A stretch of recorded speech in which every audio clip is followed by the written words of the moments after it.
วัสดีครับท่านผู้ชมบีนสปอร์ตนำทุกท่านไปที่ยูเวนตุสสเตเดียมในเมืองตูรินของประเทศอิตาลีครับผลจากนัดแรกเนี่ยก็ทำให้หลายๆคนมองว่ายูเวนตุสมีโอกาสสูงจะเน้นในเกมลีกเพราะต้องการจะคว้าแชมป์ให้ได้มาดู11ตัวเกียงยูเวนตุสครับ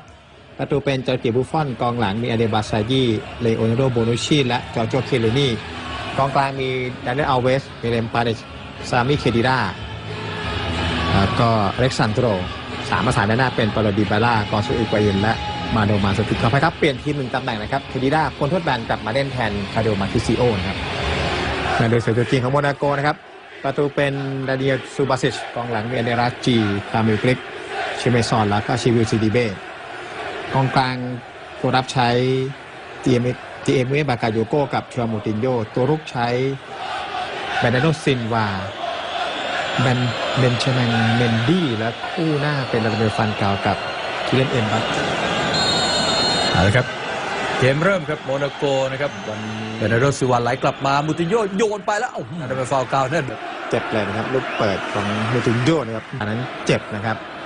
ตอนอบอุ่นร่างกายนะครับก็เลยต้องปรับด้วยการส่งเบนชแมงเมนดี้ลงมานะครับเมนดี้เปิดเข้าไปติดครับโดนิชีโมสกัดไว้อันนี้ชั่วโมงต่อยทีเดนโรซิวาแต่ลูกนี้ชาวมูตินโยยิงแล้วบอลฉลับครับไปติดเคลินี่แล้วลูกนี้ชนเสาไม่ได้ครับโอ้โห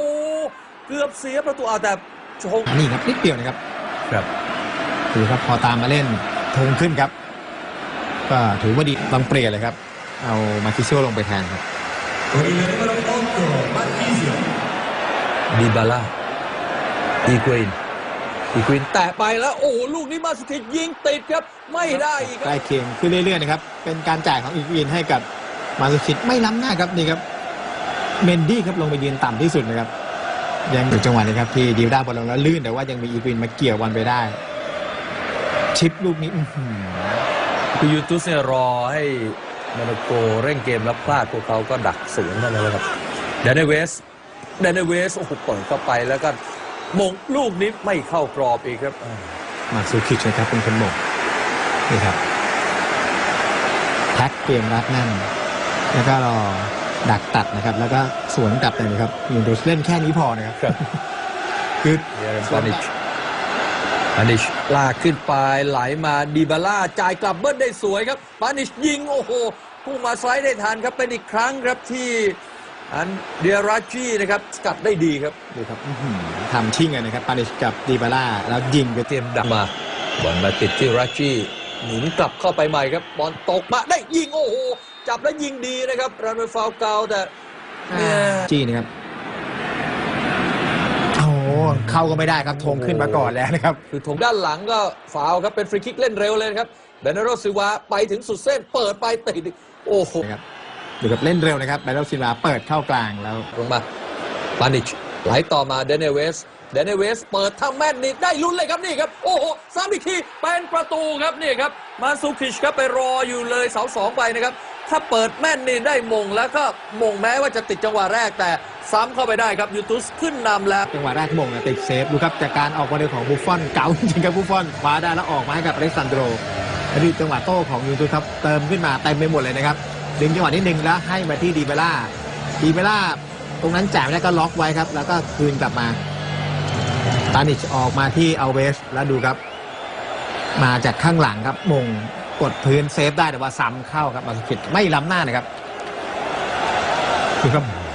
มงก็ดีครับมงกระดอนพื้นปัดออกมาเข้าทางซ้ำด้วยซ้าย 1-0 เลยครับยูเวนตุสขึ้นนำสกอร์รวม 3-0 แล้วครับคือซูเปอร์ซิชเซฟจังหวะแรกก็ถือว่าโอเคแล้วนะครับก็เซฟยากอยู่แล้วนะครับจังหวะแรกครับลูกมันเป็นใจให้กับมาซูคิชและยูเวนตุสครับข้ามมาให้เดนเวสจ่ายทะลุไปได้โอ้โหแล้วหลุดไปลูกนี้ล้ำหรือเปล่าไม่ล้ำล้ำแล้วครับถ้าหันมามองอย่างนี้ล้ำนะครับแต่เสียลูกอีกตอนแรกยังก่อนนิดเดียวนะครับก้าวเดียวนะครับแต่ดูการให้ของอัลเวสพอดีเลยนะครับแล้วลูกนี้ยิงเกเลนี่กระดอนไปเข้าทางอเล็กซานโดรดิบาล่ากลับไปอเล็กซานโดรประวัติกลับไปไล่ลำบากเลยครับโมนาโกก็ดูครับโอ้โหแล้วสวนกลับมาแต่ละครั้งนี้ได้ลุ้นครับอีกยิงโอ้โหล้มรับไว้ได้ครับซูเปอร์ซิชนี่ฟาวครับ ราดาเมลฟาวเก่าโดนใบเหลืองอีกต่างหากด้วยครับโอ้โห นี่ครับโอ้โหเสียบไม่โดนบอลเลยครับดูจังหวะการเล่นของดีบาร่าแตะลอดขาดิ โก้ครับไหลมาให้กับเมนดี้ผ่านแดนเนลเวสแล้วก็เปิดเข้าไปโอ้โหยังไม่ได้อยู่ดีครับที่ 2-2 นะครับเริ่มด้วยซ้ายครับ เคลียร์เสร็จแล้วลุกขึ้นมาสะใจครับตรงนี้เคลียร์ยากนะครับแต่ว่านี่ครับ บิด ไปเชอร์มูตินโญ่เปิดลูกนี้เอาละครับเอ็มบัปเป้มามุมมันไม่เหลือนะครับมุมไม่เหลือครับตวัด ตำแหน่งได้ดีครับคิเลนเอ็มบัปเป้ดูครับจังหวะนี้ไม่ล้ำหน้าเลยนะครับไหลมาแล้วยิงด้วยขวาแต่บุฟฟอนก็ปิดได้ดีดูจังหวะนี้ครับน่าจะได้จริงๆครับโมนาโกบุฟฟอนต้องมาขอบคุณเยเลลี่ เขาจะเป็นหน้าเป้านะครับ ใช่ แต่ตอนนี้ก็อย่างที่เห็นนะครับไปอยู่ริมเส้นมากแล้วกลายเป็นจิ้มไปได้ด้วยครับดีบาร่าหลุดเข้าไปแล้วแล้วโอ้โหเป็นซูเปอร์ซิชครับช่วยโมนาโกให้ ดูจากโอกาสครึ่งแรกน่าจะได้ 3-4 ลูกไปแล้วดูครับเอาเวสจิ้มมาแล้วมีเวลา ลูกแต่มุมของยูเวนตุสเปิดมาซูเปอร์ซิชชกมาเดนเนลเวสยิงสวนโอ้โหเป็นประตูเลยครับโอ้ซูเปอร์ซิชชกมานี่เข้าทางเดนเนลเวสไม่ได้จับไม่ได้ปั่นแต่เลยครับยิงสวนตูมเดียวเป็นประตูยูเวนตุสหนีโมนาโกเป็น 2-0 ไปแล้วครับ โอ้โหสกอร์รวม 4-0 แล้วครับ วิ่งรอเลยเขาทำหน้ารอเขาเดนเนลเวส ยูเวนตุสเยอะนะครับดูครับชกมาครับซูบาสิแล้วดูเวสยิงสวนตรงเข้าไปเลย แต่ยิงดีจริงๆเขาวางเท้ายิงดีโอ้โหหมดครึ่งแรกครับยูเวนตุสนำโมนาโก 2-0 ประตูรวมนำ 4-0 ครับได้ประตูจาก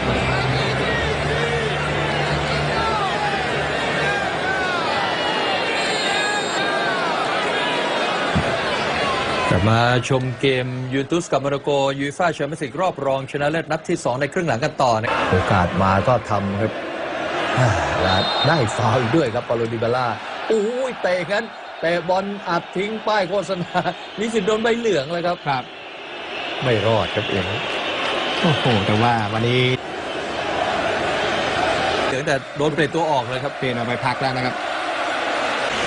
โมนาโกเพิ่งจะเปลี่ยนคนเดียวครับ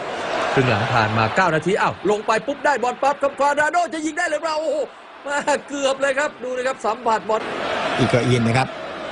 จ่ายต่อให้หลุดเลยนะครับแล้ว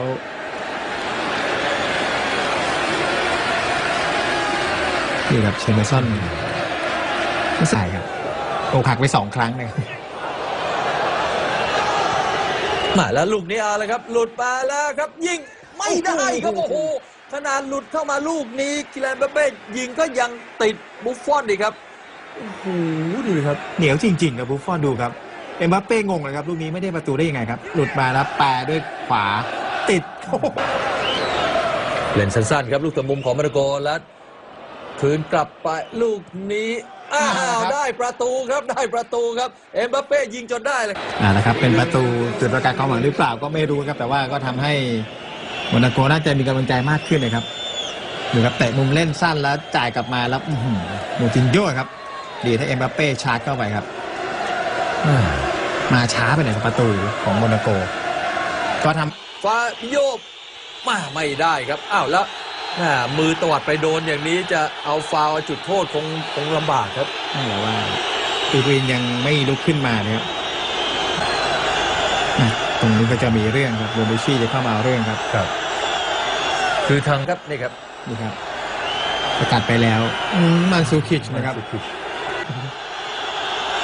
เนี่ยตรงนี้โอ้ยเหมือนมีย่ำเข้าไปครับทำไปพลิกนี่ครับ คือคลิกอาจจะไม่ได้เจตนานะครับในจังหวะที่เนี่ยครับโอ้โห ย่ำเข้าไปจริงๆครับโดนจริงๆครับ ครับควาดราโดควาดราโดแตะออกมาเดนเวสปากมาโอ้โหล้ำไม่รู้นะครับ แต่ยิงแล้วไม่ได้เลยครับ น่าจะล้ำ ล้ำครับคือล้ำชัดเจนเลยนะครับ แต่ธงคือเอ็มบัปเป้ ในเกมนี้ของโมนาโกครับเปิดเรียดมาเซเดเบสกิดบอลมาแต่ทางด้านยูเวนตุสหวนขึ้นมาแล้วผู้ตัดสินเป่าหมดเวลาครับยูเวนตุสชนะโมนาโก 2-1 และเข้ารอบชิงชนะเลิศยูฟ่าแชมเปี้ยนส์ลีกฤดูกาลนี้เป็นทีมแรกด้วยประตูรวม 4-1 นำ 2-0 ในครึ่งแรกจากฮาโดมันซูคิดนาที 33 และอาเวสนาที 45 ก่อนที่